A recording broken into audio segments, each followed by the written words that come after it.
I love how you call I love how you call it a thriving sober sisterhood. Tell us more about the heart and soul behind Booze Free Babes and what inspired you to go ahead and create this beautiful community.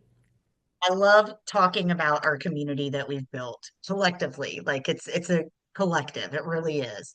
And so what started out as a very small local Facebook group for coffee, lunch, maybe some yoga on the beach. What I wanted was just a few friendships, right? I had looked around and a lot of my friends, still drink and that's fine. That's their journey. They'll figure that out, right?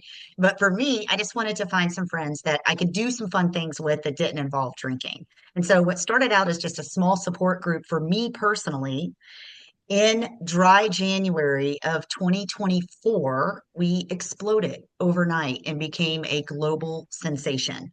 And so in that moment, I had a decision to make. Am I going to follow these breadcrumbs that my future self has left me and really look at this for what it could potentially be? Or am I going to say, "Huh, that's a fluke. Wow, that's interesting," and keep on with my day? And I really had a decision to make in that moment. And that decision was, am I going to leap into that version of myself that can take this mission and carry it forward? Because stepping into those shoes required a much different version of me.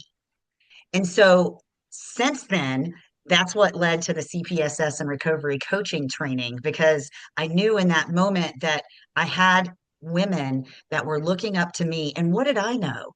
I didn't know anything. I felt like I didn't know anything at that point, but that's not true because I did know something. I had created this journey already. I'd started it. I was walking it and I was living it and I was talking about it openly in the Facebook group. And other people jumped on that bandwagon. They were like, wow, if you're experiencing something like that, I had a similar experience. Or maybe this is something that could be helpful, or sharing these different resources with one another. It just started to take off. And so then it was like, wow, are we really going to do something with this? So we started out small, right? We just started out with some social media and a website. And now we're developing something really beautiful. And I haven't really shared much about this, but we've got a compilation book that we're working on. A lot of babes have jumped on the bandwagon to share their stories in print. So that's something really cool that we're doing. We also are rolling out coaching and workshops and things like that. We've done some workshops, we're rolling out some more. So that's cool. But what's really cool is seeing the women believing in